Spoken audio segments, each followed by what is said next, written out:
Just wanted to shoot a quick video just to see how much I put in my washer today. Some people probably think I overloaded it, but it still worked great.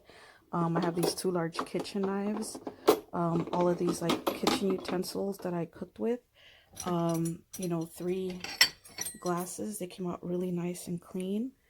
4 bowls. I have a plate here. I have a couple little, you know, plastic containers and stuff like that. And yeah, it works well. Left everything nice and clean. No debris on the food. You know, I had cooked spaghetti and barbecue and it all came out. So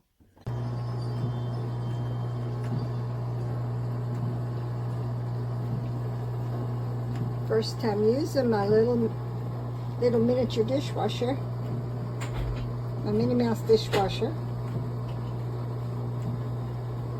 Cute, but it takes up a lot of room.